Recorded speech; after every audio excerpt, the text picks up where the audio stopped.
Bonjour chers amis de l'éducation nationale, bonjour chers Ivoiriens. Aujourd'hui, nous parlerons tout simplement de l'école ivoirienne. Et si vous vous demandez pourquoi tant d'acharnement, il faut qu'on comprenne que tout le monde dans la société est le fruit, est le produit du système éducatif.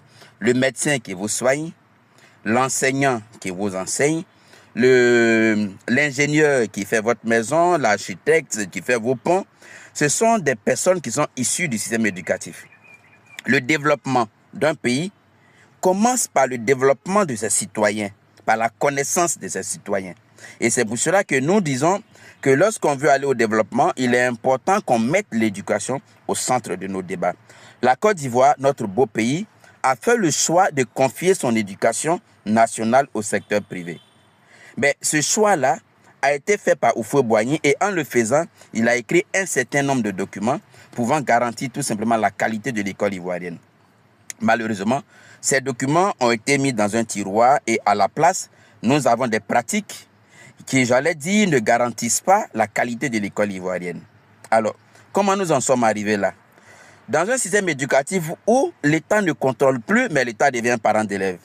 Dans un système éducatif où l'État ne subventionne plus, mais l'État paye des scolarités. Dans un système éducatif où c'est l'entrepreneur ou bien le capitaliste qui fixe les règles. Il paye le salaire qu'il veut parce que la loi ne regarde plus, parce que les institutions de l'État ne vérifient plus, ne contrôlent plus rien. Et c'est dans ce système-là que la Côte d'Ivoire se trouve avec plus de 70% de son système éducatif. Les enseignants du privé font plus de 70% de l'école ivoirienne. Mais ces enseignants, ces éducateurs, ces directeurs des études, ces comptables n'ont pas de salaire. 70 000 francs, 80 000 francs. Et pour les plus chanceux, 100 000 francs. Mais dans 100 000, quand on enlève la prime de transfert, il reste 70 000. À peine le SMIC. Et c'est dans cette Côte d'Ivoire-là que nous vivons et qu'il y a eu des états généraux et que nous disons même que l'école va bien, mais l'école ne va pas bien. L'école ne va pas bien du tout.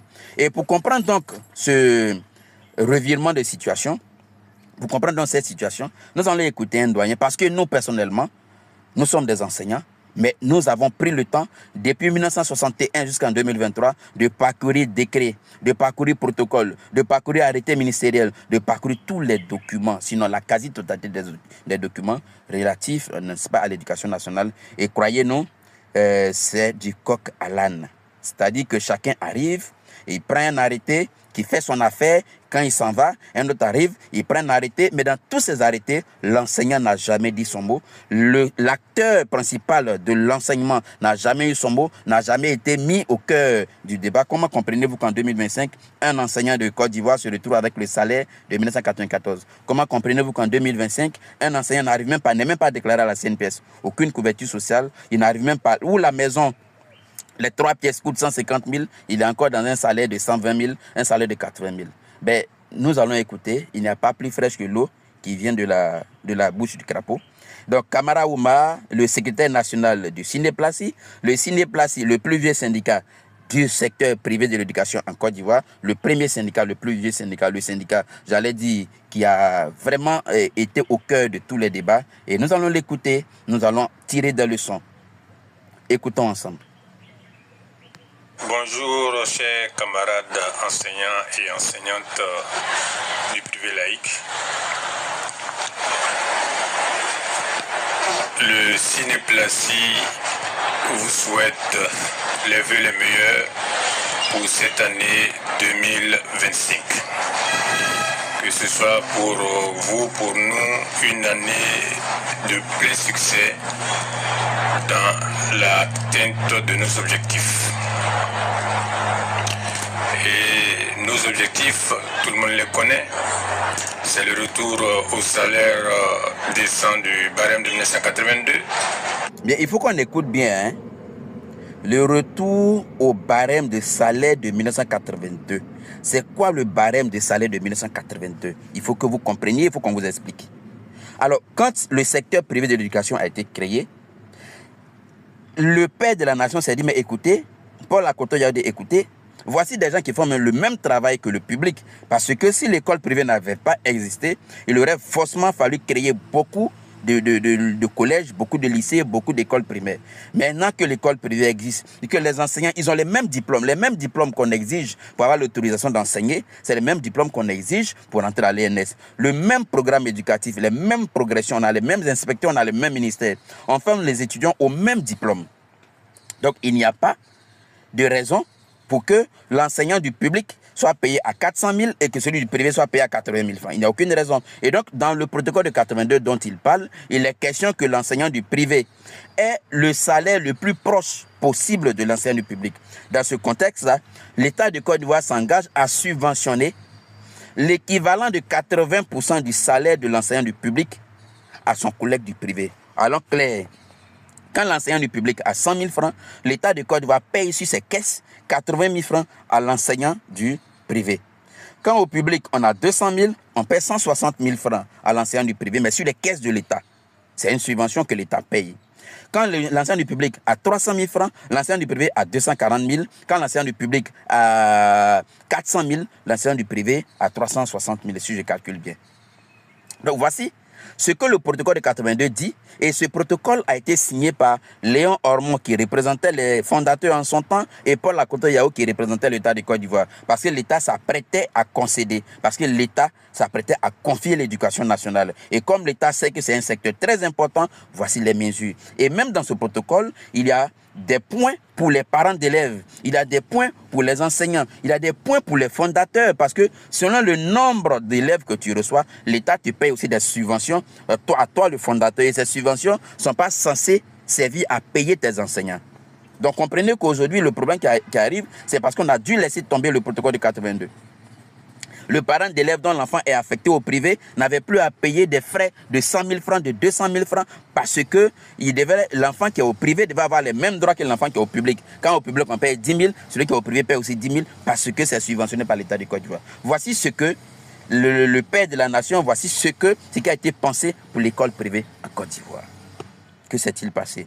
En début des années 90, il y a eu ce qu'on appelle une crise économique, et dans cette crise économique-là, il va falloir faire des sacrifices. On va décider de raccrocher tous les enseignants, au public comme au privé. Et donc, c'est compte tenu de ce raccrochage qui était momentané, c'est pour un temps, le temps que la Côte d'Ivoire se retrouve, c'est compte tenu de ce raccrochage-là qu'on a dû faire atterrir dans le système éducatif privé le salaire du secteur commerce, des entreprises privées, le secteur privé.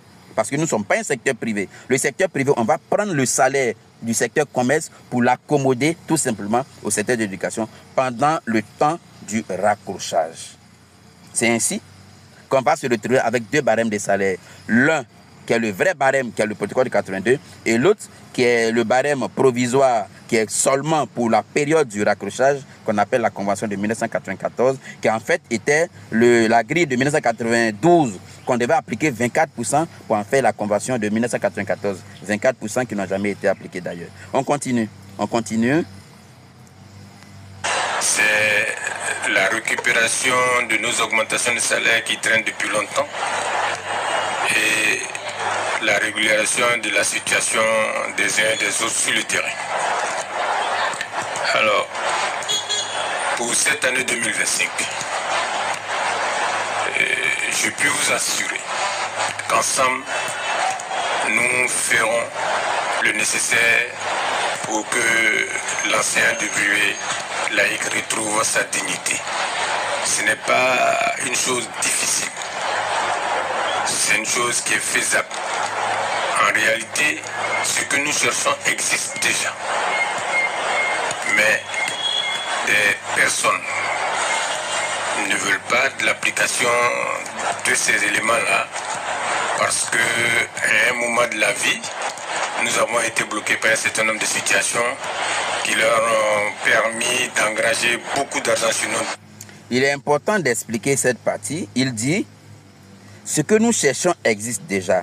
On a un secteur qui est l'un des rares secteurs en Côte d'Ivoire qui bénéficie d'une grille salariale claire. Mais cette grille salariale claire-là, elle est bénéfique à la Côte d'Ivoire parce qu'elle garantit une éducation de qualité.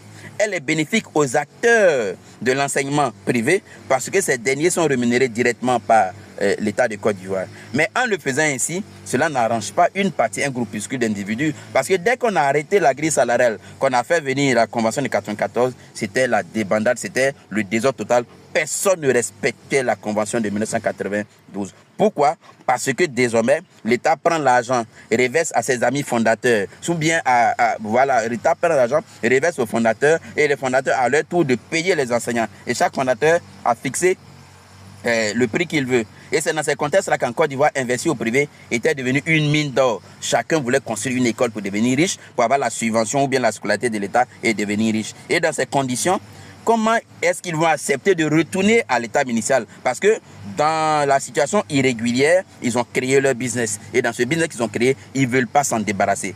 Quel que soit ce qui va arriver, même quand l'école ivoirienne est en train de mourir, dans les derniers classements des programmes des systèmes éducatifs dans la sous-région, mais nous n'avions pas une place honorable et nous n'aurons pas une place honorable tant que ce problème-là, tant que ceux qui décident vont décider de prendre l'école pour faire une base business, pour faire un cartel, tout simplement parce qu'ils ont créé leur business, ils ne veulent pas s'en débarrasser. C'est de cela qu'il est question.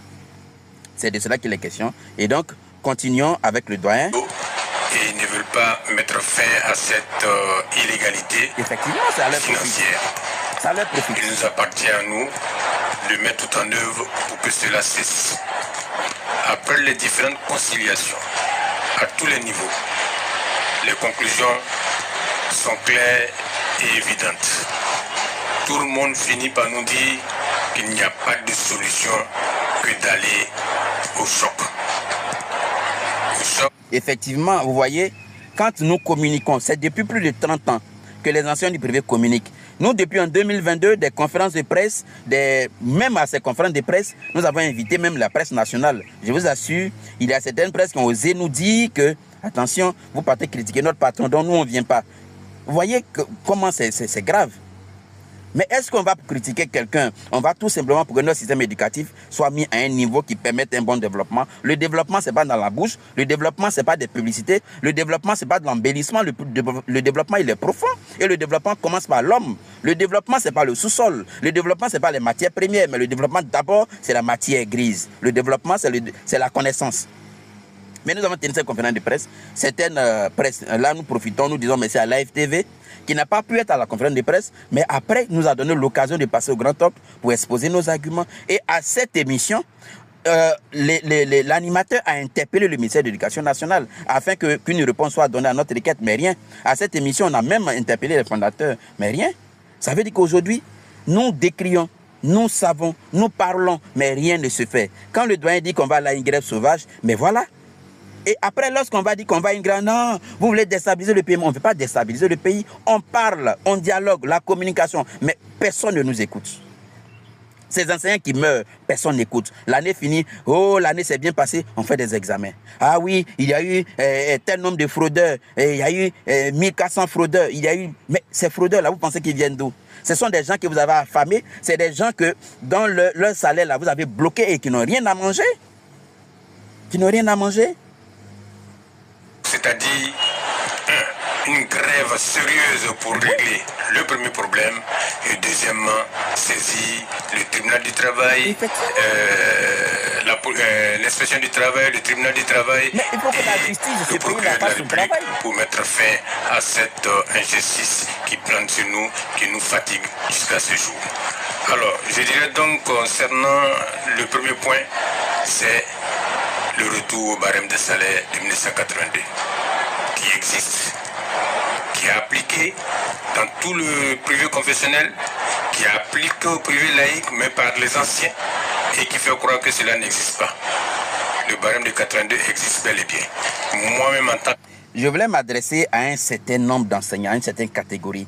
Quand vous allez devant votre fondateur, vous demandez au fondateur, est-ce que le barème de 82 existe? Vous voulez qu'il vous réponde quoi? Soyons conscients, on est enseignants, réfléchissons par 3 fois. Quand vous demandez j'ai demandé à mon fondateur, il dit le barème de 82 n'existe pas, mais ça ne l'arrange pas parce que toi, enseignant, ça t'arrange. Au final, on travaille pour le fondateur ou on travaille pour nous-mêmes? Au final, nous voulons notre bien-être ou bien nous voulons défendre quelqu'un? Et d'ailleurs, Je tiens à rappeler à tous les fondateurs de Côte d'Ivoire, le barème de 82, ce n'est pas vous qui payez les enseignants. Donc vous n'avez pas à cacher, vous n'avez pas à faire croire aux enseignants que le barème de 82 n'existe pas.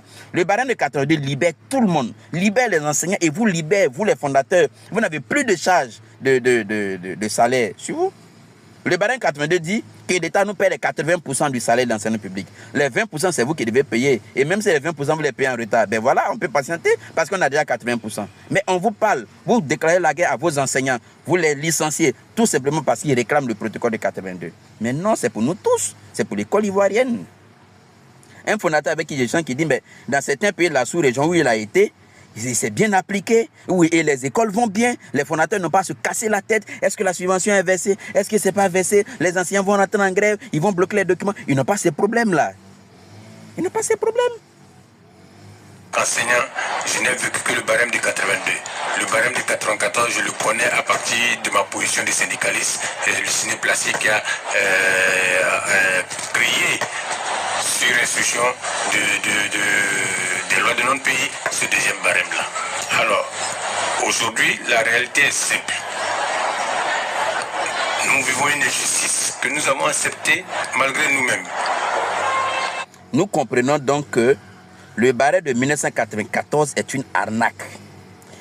Nous avons été grugés, nous avons été dupés par ce salaire de 1994. Oui, nous avons été dupés. Et là, il faut avoir le courage de le reconnaître. Et il faut que chaque enseignant prenne sa responsabilité. En 2001, suite à la fin du décrochage, nous devons retourner au barème de 82. Bien sûr, depuis 2001. Malheureusement, et donc ça fait combien aujourd'hui? Nous sommes en 2025. 24 ans. Écrit au gouvernement pour leur dire que l'État doit une dette et que si l'État ne paye pas cette dette, il ne peut pas nous permettre de retourner au barème de 82. L'État nous doit, nous enseignants. Donc si l'État ne nous paye pas, nous enseignants, vous les fondateurs, vous ne pouvez pas aller au barème de 82. C'est quel problème ça? Maintenant l'État aussi, qui est fondateur parfois, tu dis mais donc je ne paye pas. Parce que si je paye là, ils vont retourner au barème de 82. Moi mon business que j'ai fait là, je ne pourrais plus faire. On peut faire ça. Et suivez bien, écoutez bien, hein, on écoute ensemble. C'est l'État qui a finalement accepté d'assumer cette responsabilité et de payer cette dette. Puisque les accords qu'on avait avec l'Union européenne, la FENEPLACI, le ministère et tout, disaient que s'il y a un manquement ou quelque chose qui ne va pas de la part des fondateurs, les enseignants, le CNEPLACI, nous n'avons pas le droit de les poursuivre. Nous poursuivons l'État et c'est l'État qui peut les poursuivre. Merci doyen. Vous avez signé que s'il y a quelque chose qui ne va pas, vous n'avez pas le droit, vous CNEPLACI, de poursuivre les fondateurs. Nous ne sommes pas CNEPLACI. Nous sommes cette nouvelle génération d'enseignants. C'est vrai, nous allons travailler avec le CNEPLACI, c'est normal, nous allons collaborer. Mais l'accord que le CNEPLACI a signé ne nous engage pas, nous, en tant que nouvelle structure. Ne nous engage pas, nous, en tant que cette nouvelle génération qui n'a rien compris de votre histoire d'avant et qui payons le prix lourd. Nous allons lutter ensemble. Nous allons rétablir votre situation et par la même occasion, rétablir la nôtre. Mais nous disons que nous n'avons pas signé d'accord qui nous interdit de poursuivre les fondateurs ou de poursuivre l'État de Côte d'Ivoire. Parce que là, nous sommes dans une situation d'injustice qui fait plus de 30 ans et personne ne lève le petit doigt, comme si nos institutions ne protégeaient pas le travail du privé, comme si en Côte d'Ivoire, il n'y a pas de loi pour protéger le travailleur du privé.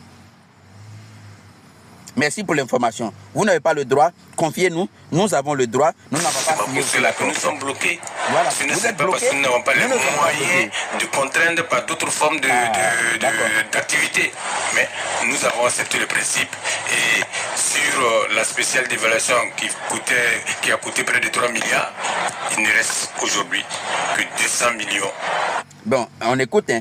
La spéciale d'évaluation, en fait, c'est les augmentations des salaires des enseignants du privé à une époque donnée, 94-95. On appelle ça spéciale d'évaluation.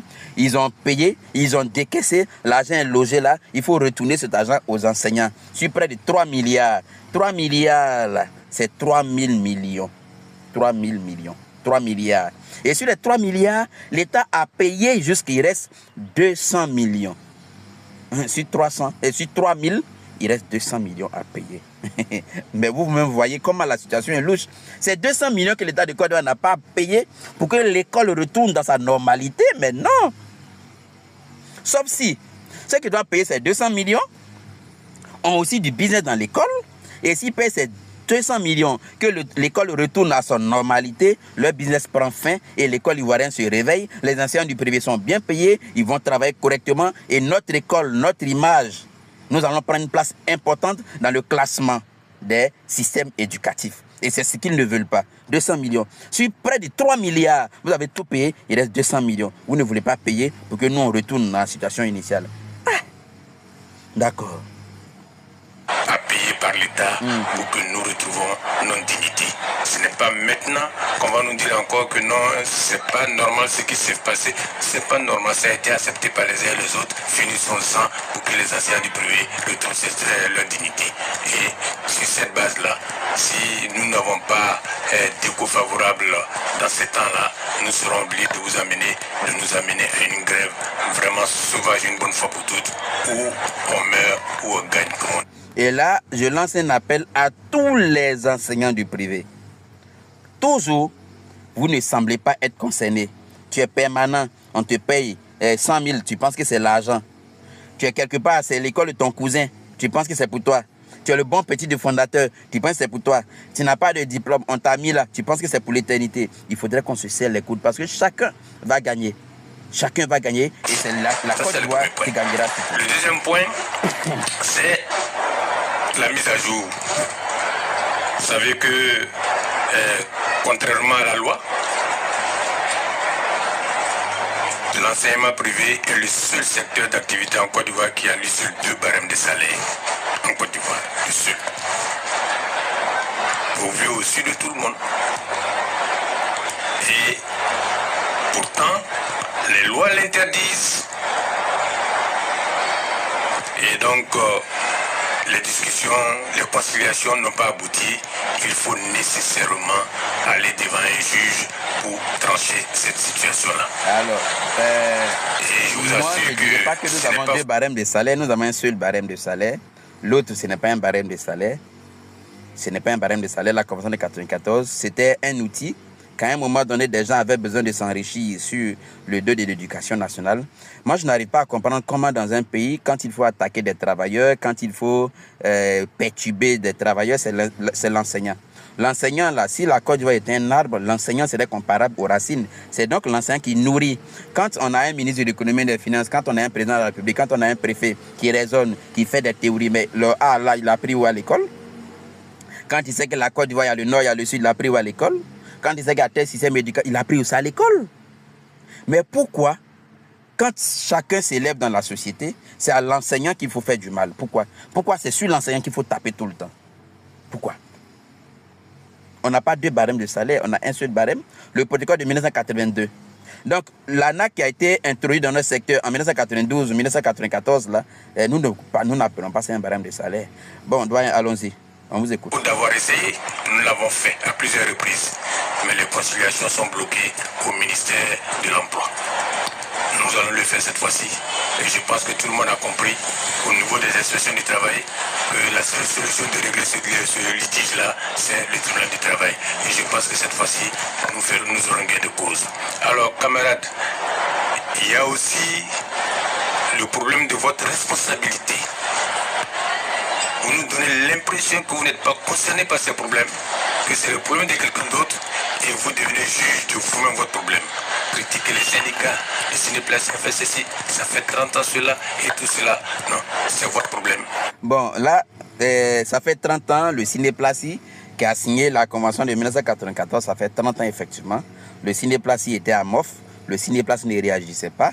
Et aujourd'hui, nous sommes contents que le Cinéplacie se réveille, parce que personnellement, lorsque nous avons commencé, nous avons découvert cette vérité en 1980, sinon en 2022, en 2019, 2020, 2021, 2022, nous n'avons pas manqué d'accuser le Cinéplacie. Parce que si en ce moment c'était le seul syndicat et qu'on vient te dire que comme tu as des problèmes, on te donne un salaire en attendant, et que depuis 2001, le salaire en attendant a pris fin chez tout le monde, et que toi tu as ton salaire en attendant encore, ça rime à quoi? Mais aujourd'hui, nous pensons que mieux vaut tard que jamais. Aujourd'hui, nous sommes contents, nous sommes ravis de la position des Cinéplacie de revenir à la situation initiale. De revenir à la situation initiale. Donc, ensemble, nous allons lutter. Ensemble, chaque enseignant du privé va prendre ses responsabilités et on continue d'écouter. Prenez-le aussi. Aujourd'hui, on vous voit en train de parler des camarades du public. Ils ont fait grève. Comment ils ont fait? Mais c'est pas sorcier. C'est pas sorcier. Il faut donc accepter de mouiller le maillot, comme on dit. Parce qu'aujourd'hui, ce qui se passe est vraiment aberrant. Aujourd'hui. Et là, nous voulons profiter pour féliciter nos collègues du public à qui on a signé un raccrochage. Et le raccrochage, on lui avait dit, ah, c'est pour tel nombre d'années. Mais le nombre d'années étant passé et que rien ne se faisait, mais ils se sont organisés par leur syndicat. Malheureusement, nous, en ce moment-là, au moins les anciens du pays s'organisaient. Notre syndicat, le Cinéplaci, se plaisait bien avec la convention de 94. Sinon, le Cinéplaci aurait organisé aussi des mouvements en son temps. Aussi, on ne va pas tellement accuser le Cinéplaci parce que nos collègues même du privé n'aiment pas se syndiquer, n'aiment pas aller aux informations. Je pense que quand ils n'aiment pas les syndicats, c'est parce qu'ils n'ont pas la connaissance. Et cette fois-ci, eh ben, on va se réveiller. Cette fois-ci, on va se réveiller. On vous dit que les enseignants du privé en 2023 ont été augmentés de 24%. Oh, le vrai sujet. Ça, c'est l'arnaque du siècle 2023. On augmente les enseignants du privé de 24% ou de 29%. Et là, c'est devenu tam-tam sur toute la... Où on a été augmenté. Laissez-moi vous donner un exemple. Pour ceux qui jubilent, comprenez bien. Quelqu'un vous doit de l'argent. Il vous doit 100 000 francs depuis 1980. Il ne vous paye pas. Toujours, tu le poursuis. Il ne paye pas. 1980. Et puis, 20 ans après, il te voit dire, ah, l'argent que tu te dois, je n'ai pas oublié. Hein. D'ailleurs, l'argent que tu te dois, je vais augmenter les 50%. Il te l'a fêté chez toi. Wow, il m'a augmenté 50%. Après, il te dit, ah, l'argent que tu te dois, je vais augmenter encore et puis t'en fêté chez toi. Wow, mais c'est dans ça que nous sommes. Des gens, même avec le protocole, la convention de 92, où le salaire était de 94 000 francs et 104 000, ils n'arrivent même pas à payer. Et puis, ils viennent vous dire, on va vous augmenter, vous jubilez partout. Ils nous ont augmenté. Mais l'augmentation même là, ça cache quelque chose. Et, écoutons le doyen, il en sait beaucoup. Le taux est connu, c'est normal, c'est bien, on est content. Mais dans l'application de la loi, nous avons été grugés. Nous avons été grugés. Lorsqu'il y a une augmentation des salaires, vous allez en commission pour décider du taux à mettre sur le dernier salaire, la dernière augmentation pour avoir la nouvelle augmentation. C'est le principe de la loi. Il est dans l'arrêté. Alors, qu'est-ce que nous fondateurs, on fait? Ils nous sortent un barème dans lequel, je prends un exemple, licence 103 450 plus 24%, ça fait 128 000. Alors, ceux qui ne savent pas, d'accord, mais moi, je le sais. Moi aussi, je sais. La spéciale d'évaluation que nous demandons à l'État de payer, qui reste 200 millions de payer, ce sont les augmentations de salaire de 1994 et 1995. Et en 1994, c'était 103 000 plus 24% égale 128 000. C'est ce que l'État a payé pour 3 milliards et il reste encore 200 millions. Comme aujourd'hui, 30 ans après, on nous dit encore qu'on a 103 000 plus 24% égale 128 000. Ah, les vrais papos. Donc, en fait, le salaire qu'on nous a dit, c'est augmentation 2023, là, c'est notre salaire de 1994. Parce que notre première augmentation de 1994 était de 24%. Ils ne l'ont pas appliqué. Et c'est cette augmentation de 24% qu'on nous a appliquée en 2023. Vous savez, la connaissance est un pouvoir. Je le dis, je le redis. La connaissance est un pouvoir. Si en 2023, on a appelé un certain nombre de syndicats en griffe pour aller négocier, on sait qu'ils n'ont pas de connaissances. Et que devant eux, quand on va leur dire, ils ne pourront même pas retoquer, ils ne pourront même pas poser d'objection. Ils vont... Le manque de connaissances est un cancer. Le manque de connaissances est un cancer. On entend, ah oui, on a eu 24% en 2023, 24% sur la base de 1992. En fait, ceux qui n'ont pas bien compris, je vous explique. C'est comme si nous sommes deux. D'accord? Et nous deux, nous avons les mêmes salaires. On fait une augmentation. Lui, on lui applique l'augmentation. Donc son salaire évolue. On lui applique son salaire évolue. Lui, son salaire évolue. Mais lui, les augmentations là, on ne lui applique pas. C'est vrai, on a dit qu'on doit faire, mais lui, on n'a pas appliqué. Mais lui, il est en haut. En 2023, on décide de l'augmenter encore. Donc, étant en haut, on l'augmente. Mais nous, en 2023, on nous demande de nous augmenter. Mais et les anciens, là, mais mettez-nous à niveau d'abord, avant de nous augmenter. On dit non, tu étais là, on t'augmente là. C'est-à-dire qu'en fait... Bon, écoutons le doyen. Vous savez, parfois, nous parlons aux gens. Et il y a des enseignants, il y a des structures syndicales aujourd'hui qui m'ont pris pour cible. Pour moi, pour eux, je suis leur ennemi. Tout simplement parce que j'ai osé dire ces vérités-là aux yeux de tout le monde. Mais vous savez, quand on commence quelque chose avec la vérité, on finit bien. Ce que tu sais que tu vas continuer là, ne commence pas par dire le mensonge. Et ça, ce que j'ai dit hier, là, je dis ça aujourd'hui. Je peux ne pas avoir l'argent, je peux ne pas rentrer dans leur combine, mais j'ai la paix. Je suis tranquille. Ma tête est levée devant tout le monde. Et parce que j'ai dit ça, on m'a pris pour cible. Bon, doyen, il faut continuer. Là, c'est pas moi, oh, c'est le doyen qui dit. Comprenez donc qu'il y a du faux.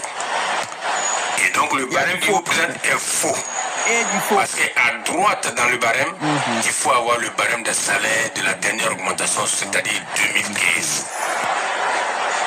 Malheureusement, à chaque fois qu'il y a une augmentation, au lieu de mettre le barème précédent, ils mettent le barème à la création du Cinéplace et de...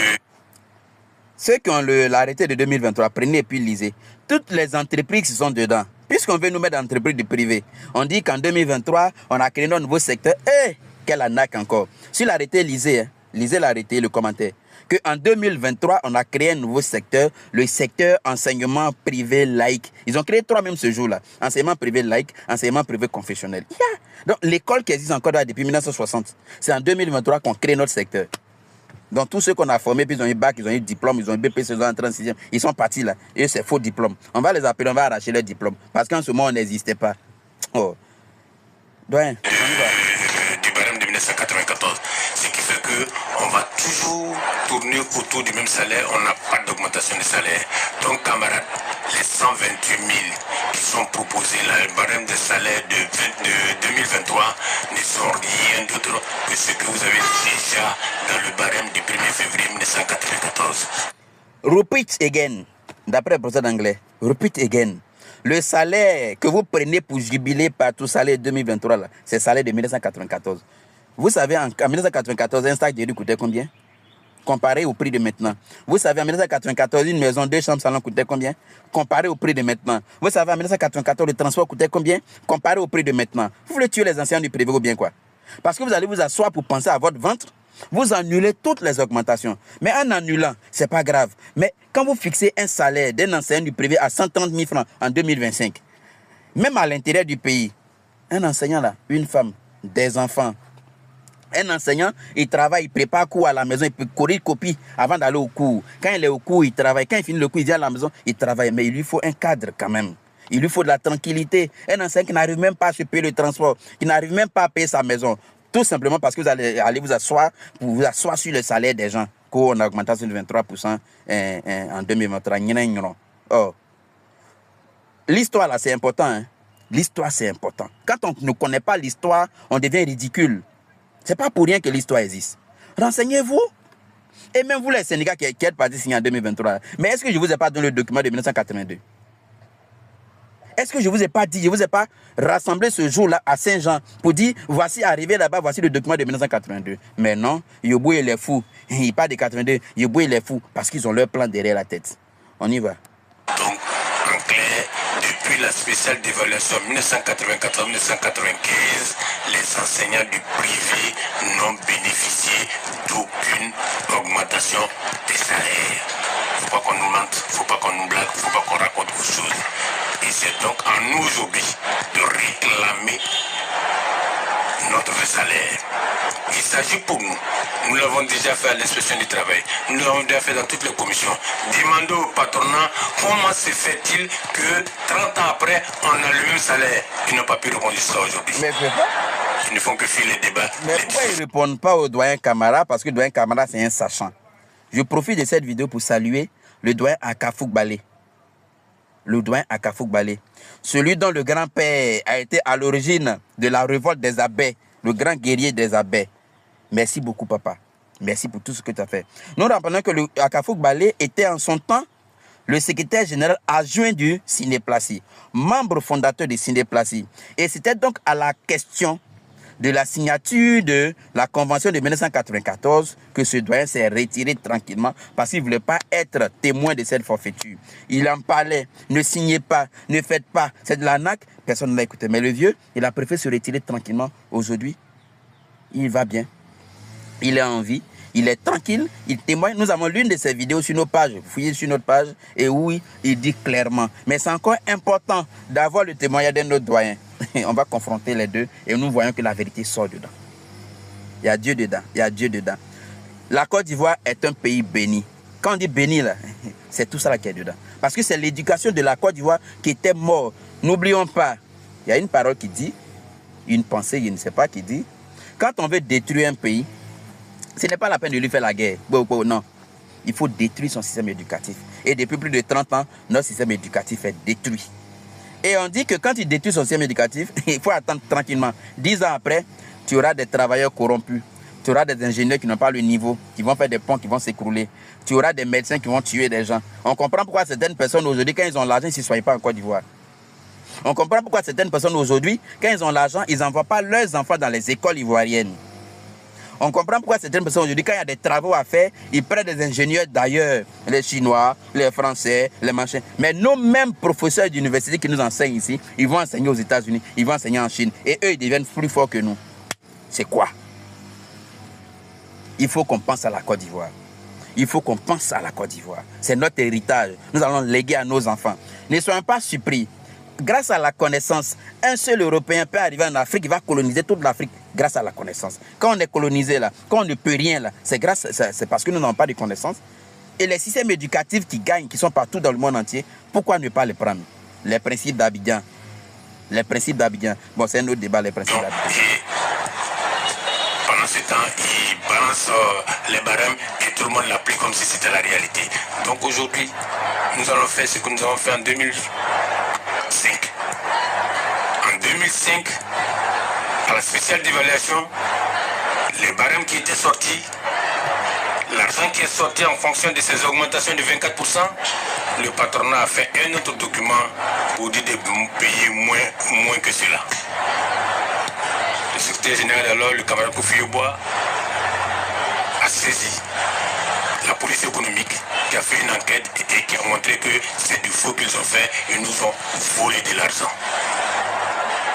Bon, vous voyez, on vous le dit tout le temps, l'enseignant du privé qui ne veut pas se décider, vous voyez que c'est du business sur notre dos.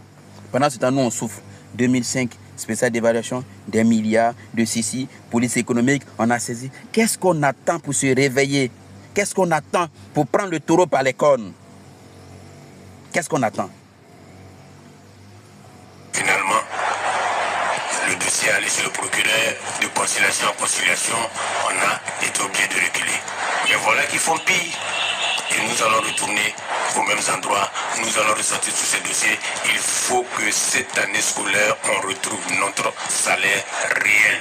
Ce n'est pas quelqu'un qui va le bloquer indéfiniment et comme si nous ne sommes rien dans ce pays-là. Imaginez ma situation moi-même. Entrer dans l'enseignement privé. En 1990, j'avais 132 000. Hey 1990, 132 000. Nous sommes en quelle année aujourd'hui? Je vous assure, certaines écoles payent 80 000, 90 000. 1990, son salaire était de 132 000. Vous, en 2025, attends, ça fait combien d'années? 1990, les mathématiciens, aidez-moi. 2000, 10 ans. 2010, 20 ans. 2020, plus de 30 ans. C'est-à-dire que le secteur de l'enseignement privé, c'est le seul secteur où le salaire n'augmente pas, mais le salaire diminue. Plus l'indemnité de logement. Aujourd'hui, je dois aller à la retraite, on me dit que j'ai 128 000. Je l'entends très souvent où la plupart du temps, l'État fait quoi? L'État dit quoi? Mais qu'est-ce que vous voulez que l'État dise? L'État, c'est un arbitre. Un arbitre n'intervient que lorsqu'il y a un match, deux équipes en face. Mais si l'État ne voit pas deux équipes en face, si vous êtes déjà couché face à vos fondateurs, vous voulez que l'État intervienne comme? Ce n'est pas l'État qui va faire votre palabre à sa place, à votre place. Ce n'est pas l'État qui va le faire. Et 1, 2, 3, Dieu, mais Dieu. Alors, vous comprenez, l'enseignant du privé, je ne sais pas si c'est le manque de responsabilité, si c'est l'ignorance, je ne sais pas ce que c'est. L'enseignant du privé, il a 40 000, il a 30 000, mais quand tu lui dis 1, il dit 1, il ne vient pas. Même quand tu lui dis, on a une rencontre à Yopougon, on vient, il pense que son fondateur a drone, que son fondateur va le voir partout. S'il vous plaît, cette nouvelle génération que nous montons, cette structure que nous montons, nous ne luttons pas contre les fondateurs. Nous luttons avec les fondateurs. Nous luttons pour les fondateurs. Nous luttons. Parce qu'à un stade où l'État paye tout, mais le fondateur, il est à l'aise. Aujourd'hui, on leur doit 1 an, 2 ans d'arriéré dans le thème de versement de leur scolarité. Ceux qui ont des affectés à 90%, ils sont bloqués. Ils sont bloqués. Donc, chers enseignants, réveillez-vous. C'est une ère nouvelle. C'est une ère nouvelle. Nous allons remonter ce combat avec la vérité cette fois-ci. Une seule chose va nous guider, la vérité. C'est pour cela que nous disons, cette vidéo-là, réagissez, commentez, posez des questions, partagez-la. Parce que tant que tu ne t'appropries pas la vérité, quelqu'un peut te gruger. Mais et si tu as la vérité? Et si tu as la vérité? La preuve, quand en 2023, ils sont allés signer l'arrêté, ils sont arrivés. Mais moi, j'ai dit non. Pourquoi? Parce que j'avais la connaissance. Mais les enseignants qu'ils ont suivis, wow, 24%. Mais quand on laisse, ils disent, hein? Donc c'est comme ça, c'est de la naque alors. Il dit, c'est pas moi qui vous ai dit, oh. Moi, je n'ai fait que vous dire la vérité. Et c'est cette vérité que le doyen vérifie aujourd'hui. Aide-toi, lui t'aidera. Vous ne voulez pas faire le minimum nécessaire. Il y en a qui disent, oh, les syndicalistes nous envoient à l'abattoir. Mais la vie que vous menez, c'est pire que l'abattoir. Est-ce que vous avez pensé à vos épouses, à vos enfants, à tout ça, les difficultés qu'on vit parce qu'on est mal payé? Pas parce que c'est la loi, mais parce que quelqu'un veut nous payer mal payé et on accepte ça. Tous les travailleurs, comme on dit les baragniniers, tout ça, tout le monde a le transport. Vous, enseignants du privé, vous qui donnez l'éducation dans notre pays, on ne vous paye pas le transport et vous acceptez d'aller enseigner dans ça. Il y en a qui viennent dire, ah moi je suis payé à 90 000. En réalité, quand tu vois le dessus, 90 000, transport y compris. Ça veut dire que vous êtes payé à 60 000. Même pas le SMIC. Vous êtes payé à 60 000. Il y en a qui sont payés à 80 000. 80 000, quand on enlève 30 000 de prime de transport, 50 000. Ton salaire, enseignant. 000. Donc, camarades, tout ça là ne peut finir que par vous-même. Quand ça ne va pas, il faut saisir l'inspection du travail. Il faut saisir les cinéplastiques, les syndicats. Il faut saisir... Toutes ces structures-là sont là pour vous. Mais vous refusez. Vous voulez qu'on ait posé votre problème sans dire que c'est vous. C'est à la police et maire seulement qu'on fait ça. On vient dire au ministre, au commissaire, on vend de la drogue ici, et puis il ira sans dire votre nom. Mais dans le travail, quand on dit que quelqu'un n'a pas le transport, il faut qu'on dise qui c'est. Vous ne voulez pas qu'on dise votre nom. Comment voulez-vous qu'on puisse régler votre problème sans dire... Bien, alors, chers Ivoiriens, chers amis de l'éducation nationale, chers enseignants, chers directeurs des études, chers éducateurs, chers comptables, chers travailleurs des établissements privés, l'heure est grave. Vous avez appris tout ça avec moi. On le disait, vous ne vouliez pas croire, mais là, c'est sorti de la bouche de quelqu'un qui s'y connaît bien. Il est important qu'on réagisse. Il est important qu'on prenne une décision. Aujourd'hui, c'est depuis 2022 que nous avons commencé. Nous vous appelons tous à l'union. Venez. Certainement ce samedi 14 là, nous serons à Yopougon. Venez, parce que c'est dans les échanges, dans les propositions qu'on va trouver la ligne de conduite. Nous, notre position, elle est claire. Nous avons un seul barème de salaire, le protocole de 1982. On va lutter pour ça. Parce que 94, ils n'ont jamais mis à jour. Et 94, en 2001, ça devait disparaître. Ça n'a pas disparu. Je vous assure, le protocole de 82, c'est la solution, n'est-ce pas, au problème de l'école ivoirienne. Tous pour le protocole de 82. Toi, enseignant, toi, directeur des études, toi, éducateur qui me suis, prends la décision de rejoindre la lutte. Nous ne luttons pas contre un fondateur. Nous avons des fondateurs avec nous. Parce que si demain, l'État s'engage à jouer son rôle, si l'État reprend sa place, mais tout le monde gagne. Les fondateurs gagnent, les enseignants gagnent, les parents d'élèves gagnent, la Côte d'Ivoire gagne. Et c'est le développement qui gagne. Sur ce, cette vidéo, elle est très importante parce qu'elle permet à chacun de nous de prendre une position. Et je n'allais pas dire de prendre une position, de savoir la position qu'est à prendre, de savoir que nous devons lutter pour le protocole de 1982. On ne suit pas deux lièvres à la fois. Ceux qui vont dire, ah, on veut 82, mais acceptons 94, mais ça n'a pas de sens. 94 n'a jamais existé. C'est de l'arnaque. 94 devait disparaître en 2001. Lui-même, dans sa vidéo, vous avez remarqué, il a fait un document pour annuler 94. Parce que le 94, ce n'est pas une grille salariale. Ce n'est pas une grille salariale. Donc, s'il vous plaît, partagez la vidéo. Partagez la vidéo. Partagez, commentez, posez des questions, partagez. Parce que ça commence, hein. Ça commence. Vacances arrivent en mai, vous n'allez plus avoir salaire. Voilà février, vous souffrez. Février, là, on va faire comme les semaines de cours, vous souffrez. Ce n'est pas en s'asseyant dans le salon. Parce que quand vous asseyez, puis vous dites, allez-y. Mais quand on est seul, là, vous ne savez pas qu'on peut nous faire taire facilement. Et quand on est ensemble,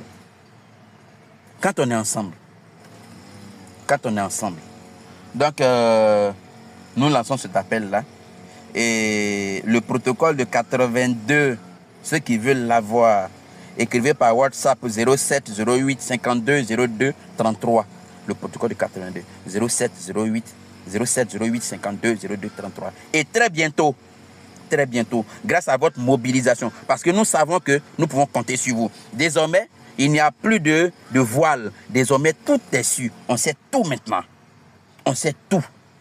Donc, ceux qui vont nous distraire pour remplir leur poste, là, on n'est plus dedans. Rejoignez-nous pour que l'école ivoirienne se porte bien.